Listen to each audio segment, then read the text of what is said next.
أشهد أن لا إله إلا الله وحده لا شريك له وأشهد أن محمدا عبده ورسوله أما بعد فأعوذ بالله من الشيطان الرجيم بسم الله الرحمن الرحيم الحمد لله رب العالمين الرحمن الرحيم مالك يوم الدين إياك نعبد وإياك نستعين اهدنا الصراط المستقيم صراط الذين أنعمت عليهم غير المغضوب عليهم ولا الضالين.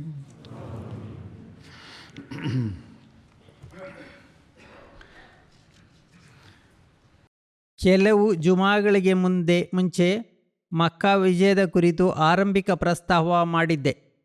ಇಂದು ಅದರ ಕುರಿತು ಇನ್ನಷ್ಟು ವಿವರಗಳನ್ನು ನೀಡುತ್ತೇನೆ. ಯುದ್ಧದ ಕಾರಣದ ಬಗ್ಗೆ ಹೇಳುವುದಾದರೆ, ಅದರ ತಕ್ಷಣದ ಕಾರಣವೇನೆಂದು ಹುದೈಬಿಯಾದಲ್ಲಿ ಮಾಡಿಕೊಂಡಿದ್ದ ಒಪ್ಪಂದವನ್ನು ಕುರೇಶಿಯರು ಮುರಿದರು ಹಾಗೂ ಒಪ್ಪಂದವನ್ನು ಕೊನೆಗೊಳಿಸುತ್ತಿದ್ದೇವೆ ಮತ್ತು ನಾವು ಮುಹಮ್ಮದ್ ಪೈಗಂಬರ್ ಸಲ್ಲಲ್ಲಾಹು ಅಲೈಹಿ ವಸಲ್ಲಮರೊಂದಿಗೆ ಯುದ್ಧ ಮಾಡುತ್ತೇವೆ ಎಂದು ಹಜರತ್ ಪೈಗಂಬರ್ ಸಲ್ಲಲ್ಲಾಹು ಅಲೈಹಿ ವಸಲ್ಲಮರ ದೂತನೊಡನೆ ಬಹಳ ಅಹಂಕಾರದಿಂದ ಅವರು ಹೇಳಿದರು. ಹಜರತ್ ಪೈಗಂಬರ್ ಸಲ್ಲಲ್ಲಾಹು ಅಲೈಹಿ ವಸಲ್ಲಮರಿಗೆ ಈ ಸುದ್ದಿ ತಲುಪಿದಾಗ ಅವರು ಮಕ್ಕಾದತ್ತ ಹೊರಟರು.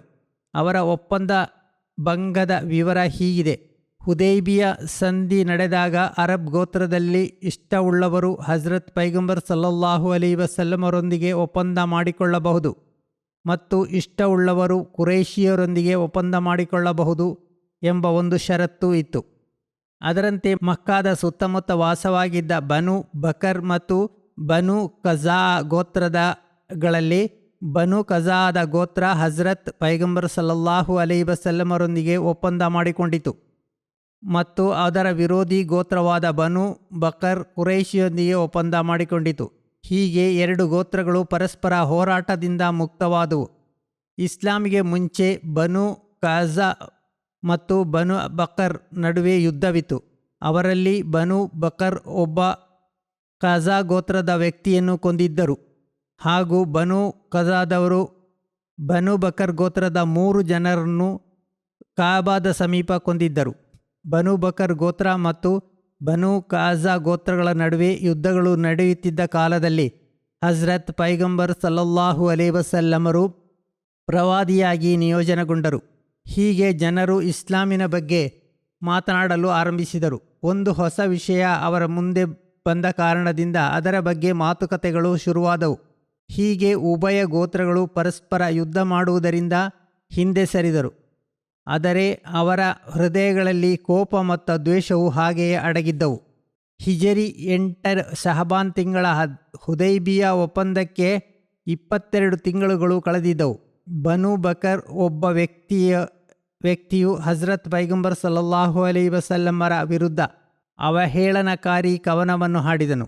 ಹಾಡುವುದನ್ನು ಕೇಳಿದ ಬನು ಕಜಾದ ಒಬ್ಬ ಯುವಕ ಆ ವ್ಯಕ್ತಿಯ ತಲೆಗೆ ಹೊಡೆದು ಅವನನ್ನು ಕೊಂದನು. ಈ ಘಟನೆಯಿಂದ 2 ಗೋತ್ರಗಳಲ್ಲಿಯೂ ಪುನಃ ಜಗಳ ಶುರುವಾಯಿತು.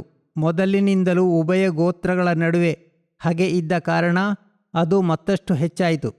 ಈ ಅಮಾಯಕಾರಿ ಕವನಗಳನ್ನು ಬರೆದಿದ್ದ ವ್ಯಕ್ತಿಯು ಬನು ಬಕರ್ನ ಒಂದು ಕುಟುಂಬದವನು, ಬನು ನಫಾದ ಸದಸ್ಯನೂ ಆಗಿದ್ದನು.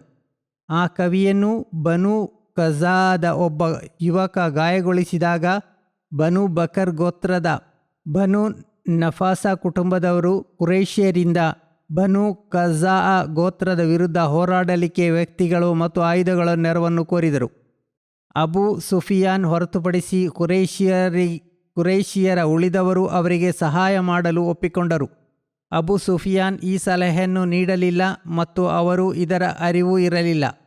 ಮತ್ತೊಂದು ವರದಿಯಲ್ಲಿ ಅವರೊಂದಿಗೆ ಈ ಕುರಿತು ಸಮಾಲೋಚನೆ ನಡೆಸಲಾಗಿತ್ತು, ಆದರೆ ಅವರು ಯುದ್ಧ ಮಾಡುವುದನ್ನು ನಿರಾಕರಿಸಿದರು ಎಂದು ಹೇಳಲಾಗುತ್ತದೆ. ಆದರೆ ಖುರೇಷಿಯರು ಆಯುಧಗಳು, ಕುದುರೆಗಳು ಮತ್ತು ಸೈನಿಕರುಗಳೊಂದಿಗೆ ಆ ಗೋತ್ರಕ್ಕೆ ಸಹಾಯ ಮಾಡಿದರು. ಬನು ಕಜಾದ ಗೋತ್ರದವರು ತಮ್ಮ ರಕ್ಷಣೆ ಪಡೆಯಲು ಸಾಧ್ಯವಾಗಲಿಲ್ಲ. ಇದಕ್ಕಾಗಿ ಅವರೆಲ್ಲರೂ ರಹಸ್ಯವಾಗಿ ದಾಳಿ ಮಾಡಿದರು. ಆ ಕಡೆ ಬನು ಕಜಾದ ಗೋತ್ರದವರು ಒಪ್ಪಂದದ ಕಾರಣ ತಮ್ಮನ್ನು ಸ್ವತಃ ಸಂರಕ್ಷಿಸಲೆಂದು ಭಾವಿಸಿದ್ದರು ಮತ್ತು ದಾಳಿಯ ಬಗ್ಗೆ ಅಲಕ್ಷ್ಯರಾಗಿದ್ದರು. ವಸೀರ್ ಎಂಬ ಸ್ಥಳದಲ್ಲಿ ಭೇಟಿಯಾಗಲು ಖುರೇಷಿಯರು ಬನು ಬಕರ್ ಮತ್ತು ಬನು ನಫಾ ಒಪ್ಪಿಕೊಂಡರು.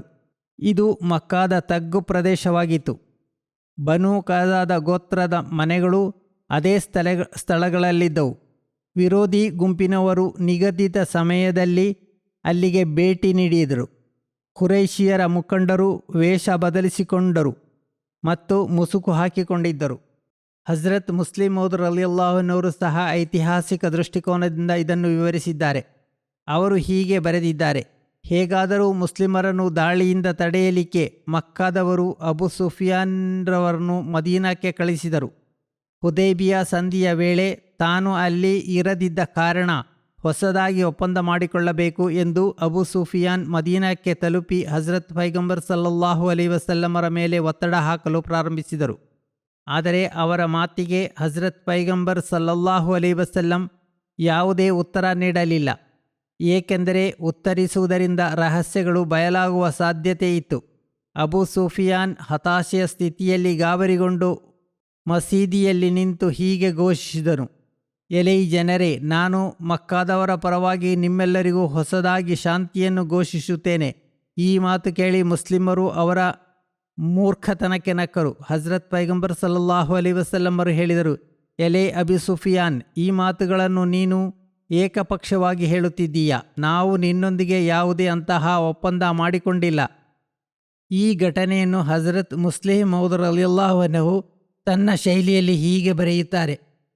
ಹಜರತ್ ಮೈಮುನಾ ಹೇಳುತ್ತಾರೆ: ಒಂದು ರಾತ್ರಿ ತನ್ನ ಸರದಿಯಲ್ಲಿ ರಸೂಲುಲ್ಲಾಹು ಸಲ್ಲಲ್ಲಾಹು ಅಲೈಹಿ ವಸಲ್ಲಂ ನಮ್ಮ ಮನೆಯಲ್ಲಿ ಮಲಗಿದ್ದರು. ಅವರು ತಹಜ್ಜುದ್ಗಾಗಿ ಎದ್ದಾಗ ವಜೂ ಮಾಡುತ್ತಾ ಅವರು ಲಬ್ಬೈಕ್ ಲಬ್ಬೈಕ್ ಲಬ್ಬೈಕ್, ನಾನು ಸಿದ್ಧನಿದ್ದೇನೆ, ನಾನು ಸಿದ್ಧನಿದ್ದೇನೆ, ನಾನು ತಯಾರಿಯಲ್ಲಿದ್ದೇನೆ ಎಂದು ಹೇಳುತ್ತಿರುವುದು ನನಗೆ ಕೇಳಿಸಿತು. ಅನಂತರ ಅವರು ನುಸ್ರತ್ ನುಸ್ರತ್ ನುಸ್ರತ್, ಸಹಾಯ ಸಹಾಯ ಸಹಾಯ ಎಂದು ಹೇಳಿದರು. ಅವರು ಹೊರಗೆ ಬಂದಾಗ ನಾನು ಹೇಳಿದೆ: ಯಾ ರಸೂಲುಲ್ಲಾ, ಯಾರಾದರೂ ಬಂದಿದ್ದಾರೆಯೇ? ನೀವು ಅವರೊಂದಿಗೆ ಮಾತನಾಡುತ್ತೀರಾ? ಹಜರತ್ ಪೈಗಂಬರ್ ಸಲ್ಲಲ್ಲಾಹು ಅಲೈಹಿ ವಸಲ್ಲಮರು ಹೇಳಿದರು: ಹೌದು, ನನ್ನ ಮುಂದೆ ಆತ್ಮಿಕ ದರ್ಶನ ರೂಪದಲ್ಲಿ ಕಜಾ ಗೋತ್ರದ ಒಂದು ನಿಯೋಗವು ಹಾಜರಾಯಿತು ಮತ್ತು ಅವರು ಉಚ್ಚಾರದಲ್ಲಿ ಹೀಗೆ ಹೇಳುತ್ತಿದ್ದರು: ನಾವು ಮುಹಮ್ಮದ್ ಸಲ್ಲಲ್ಲಾಹು ಅಲೈಹಿ ವಸಲ್ಲಮರಿಗೆ ಅವರ ದೇವನ ಆಣೆ ಹಾಕಿ ಹೇಳುತ್ತೇವೆ, ನಿಮ್ಮದೊಂದಿಗೆ ನಿಮ್ಮ ಪೂರ್ವಜರೊಂದಿಗೆ ನಾವು ಒಪ್ಪಂದಗಳನ್ನು ಮಾಡಿಕೊಂಡಿದ್ದೆವು. ನಾವು ನಿಮಗೆ ಸಹಾಯ ಮಾಡುತ್ತಾ ಬಂದಿದ್ದೇವೆ.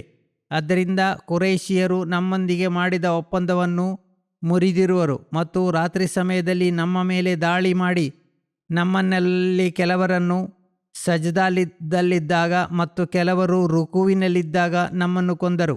ಈಗ ನಾವು ನಿಮ್ಮ ಸಹಾಯ ಪಡೆಯಲು ಬಂದಿದ್ದೇವೆ. ಹಜರತ್ ಪೈಗಂಬರ್ ಸಲ್ಲಲ್ಲಾಹು ಅಲೈಹಿ ವಸಲ್ಲಂ ಹೇಳಿದರು: ಕಜಾದ ವ್ಯಕ್ತಿಯೊಬ್ಬರು ನಿಂತಿದ್ದಾಗ ನಾನು ನೋಡಿದೆ. ದರ್ಶನ ರೂಪದಲ್ಲಿ ಆ ವ್ಯಕ್ತಿಯನ್ನು ನಾನು ಕಂಡಾಗ ನಾನು ಲಬ್ಬೈಕ್ ಲಬ್ಬೈಕ್ ಲಬ್ಬೈಕ್ ಎಂದು ಹೇಳಿದೆ. ಅಂದರೆ ನಾನು ನಿಮ್ಮ ಸಹಾಯಕ್ಕಾಗಿ ಹಾಜರಿದ್ದೇನೆ ಎಂದು 3 ಬಾರಿ ಹೇಳಿದ ನಂತರ ನುಸ್ರತ್ ನುಸ್ರತ್ ಎಂದು ಹೇಳಿದೆ. ಅಂದರೆ ನಿನಗೆ ಸಹಾಯ ಸಿಗುತ್ತದೆ ಎಂದು 3 ಬಾರಿ ಹೇಳಿದೆ. ಹಜರತ್ ಆಯಿಷಾ ರಲಿಯಲ್ಲಾಹು ಅನ್ಹಾ ಹೇಳುತ್ತಾರೆ: ಅದೇ ರೀತಿ ಬೆಳಿಗ್ಗೆ ರಸೂಲುಲ್ಲಾಹ ಸಲ್ಲಲ್ಲಾಹು ಅಲೈಹಿ ವಸಲ್ಲಂ ನನ್ನ ಮನೆಗೆ ಬಂದರು ಮತ್ತು ಕಜಾ ಗೋತ್ರದೊಂದಿಗೆ ಒಂದು ಅಪಾಯಕಾರಿ ಘಟನೆ ನಡೆದಿದೆ ಎಂದು ಹೇಳಿದರು. ಹಜರತ್ ಆಯಿಷಾ ರಲಿಯಲ್ಲಾಹು ಅನ್ಹಾ ಹೇಳುತ್ತಾರೆ: ಕಾಜಿಯಾದೊಂದಿಗೆ ಅಪಾಯಕಾರಿ ಘಟನೆ ಎಂದರೆ ಅವರು ಮಕ್ಕಾದ ಗಡಿಯಲ್ಲಿದ್ದಾರೆ ಹಾಗೂ ಬನು ಬಕರ್ ಗೋತ್ರದೊಂದಿಗೆ ಒಪ್ಪಂದ ಮಾಡಿಕೊಂಡಿರುವ ಮಕ್ಕಾದವರು ಕಜಾದ ಮೇಲೆ ದಾಳಿ ಮಾಡಿರಬಹುದು ಎಂದು ನಾನು ಅರ್ಥ ಮಾಡಿಕೊಂಡೆ. ನಾನು ಕೇಳಿದೆ: ಯಾ ರಸೂಲುಲ್ಲಾ, ಇಷ್ಟು ಪ್ರತಿಜ್ಞೆಗಳ ನಂತರ ಕುರೈಶಿಯರು ಒಪ್ಪಂದವನ್ನು ಮುರಿದು ಖಜಾದ ಮೇಲೆ ದಾಳಿ ಮಾಡಲು ಸಾಧ್ಯವೇ? ಹಜರತ್ ಪೈಗಂಬರ್ ಸಲ್ಲಲ್ಲಾಹು ಅಲೈಹಿ ವಸಲ್ಲಂ ಹೇಳಿದರು, ಹೌದು, ಅಲ್ಲಾಹನ ಯೋಜನೆ ಅನುಸಾರ ಅವರು ಈ ಒಪ್ಪಂದವನ್ನು ಮುರಿಯುತ್ತಿದ್ದಾರೆ. ಇದರಲ್ಲಿ ಇರುವ ಯುಕ್ತಿಯ ಸಂಗತಿಯೆಂದರೆ ಹಜರತ್ ಪೈಗಂಬರ್ ಸಲ್ಲಲ್ಲಾಹು ಅಲೈಹಿ ವಸಲ್ಲಮರಿಗೆ ದಾಳಿ ಮಾಡಲು ಅನುಮತಿ ಇದ್ದಿರಲಿಲ್ಲ. ಆದರೆ ಒಪ್ಪಂದ ಮುರಿದು ಹೋದಾಗ ಅನುಮತಿ ಲಭಿಸಿದಂತಾಯಿತು. ಹಜರತ್ ಆಯಿಷಾ ರಲಿಯಲ್ಲಾಹು ಅನ್ಹರು ಹೇಳುತ್ತಾರೆ, ನಾನು ಹೇಳಿದೆ, ಯಾ ರಸೂಲುಲ್ಲಾಹ್, ಇದರ ಫಲಿತಾಂಶ ಒಳ್ಳೆಯದಾಗುವುದೇ? ಹಜರತ್ ಪೈಗಂಬರ್ ಸಲ್ಲಲ್ಲಾಹು ಅಲೈಹಿ ವಸಲ್ಲಂ ಹೇಳಿದರು, ಹೌದು, ಇದರ ಫಲಿತಾಂಶ ಒಳ್ಳೆಯದಾಗುವುದು. ಈ ವಿಷಯ ಮುಂದುವರಿಯದಿಲ್ಲಿದೆ ಇನ್ಶಾ ಅಲ್ಲಾಹ್. ಈಗ ನಾನು ಲೋಕದ ಪ್ರಚಲಿತ ಸ್ಥಿತಿಗತಿಗಳ ಬಗ್ಗೆ ಹೇಳಲು ಬಯಸುತ್ತೇನೆ. ದುವಾ ಮಾಡಲು ಸಾಮಾನ್ಯವಾಗಿ ಹೇಳುತ್ತಿರುತ್ತೇನೆ. ಯುದ್ಧವು ಹರಡುವ ಸಾಧ್ಯತೆಗಳು ಹೆಚ್ಚುತ್ತಲೇ ಇವೆ. ಅಲ್ಲಾಹನು ನಮ್ಮನ್ನು ಅದರ ವಿನಾಶದಿಂದ ಸುರಕ್ಷಿತವಾಗಿರಿಸಲಿ ಎಂದು ಅಲ್ಲಾಹನೊಡನೆ ದುವಾ ಮಾಡಿರಿ. ಏಕೆಂದರೆ ಈಗ ಇಸ್ರಾಯೇಲ್ ಇರಾನ್ನ ಮೇಲೆ ದಾಳಿ ಮಾಡಿದೆ ಮತ್ತು ಈ ಯುದ್ಧದ ಸ್ಥಿತಿಯು ಅಪಾಯಕಾರಿ ರೂಪವನ್ನು ಪಡೆದುಕೊಂಡಿದೆ. ಒಂದೊಂದಾಗಿ ಎಲ್ಲ ಮುಸ್ಲಿಂ ದೇಶಗಳಿಗೆ ಹಾನಿ ಮಾಡಬೇಕು ಎಂದೇ ಇಸ್ರಾಯೇಲ್ ಸರ್ಕಾರ ಬಯಸುತ್ತಿದೆ. ಆದರೆ ಮುಸ್ಲಿಂ ದೇಶಗಳು ನಿದ್ರಿಸುತ್ತಿವೆ. ತಮ್ಮ ಸ್ವಂತ ಪ್ರಗತಿ ಮತ್ತು ತಮ್ಮ ಇತರ ಆದ್ಯತೆಗಳಲ್ಲಿ ಮುಳುಗಿವೆ. ಇನ್ನೇನು ಆಗಲಿದೆ ಎಂಬುದರ ಬಗ್ಗೆ ಅರಿವು ಅವರಿಗಿಲ್ಲ. ಮುಸ್ಲಿಮರ ಬಳಿ ಸತ್ಕರ್ಮಗಳೂ ಇಲ್ಲ, ದುವಾದ ಕುರಿತು ಗಮನವೂ ಇಲ್ಲ.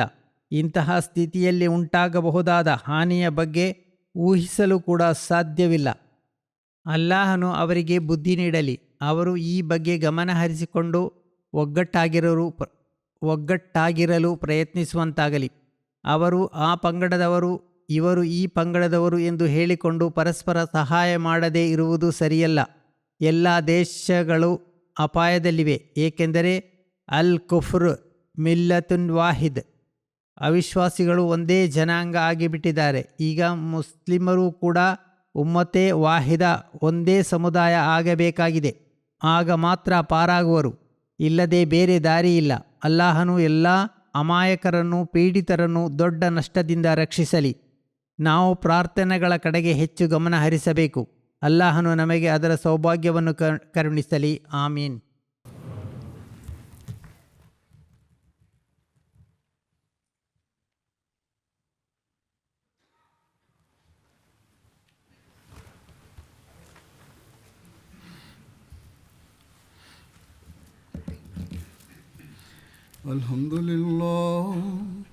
Alhamdulillah nahmaduhu wa nasta'inuhu wa nastaghfiruhu wa nu'minu bihi wa natawakkalu alayhi wa na'udhu billahi min shururi anfusina wa min sayyiati a'malina. Man yahdihillahu fala mudilla lahu ومن يضلل فلا هادي له ونشهد أن لا إله إلا الله ونشهد أن محمدا عبده ورسوله. عباد الله رحمكم الله إن الله يأمر بالعدل والإحسان وإيتاء ذي القربى وينهى عن الفحشاء والمنكر والبغي يعظكم لعلكم تذكرون. اذكروا الله يذكركم وادعوه يستجب لكم ولذكر الله أكبر.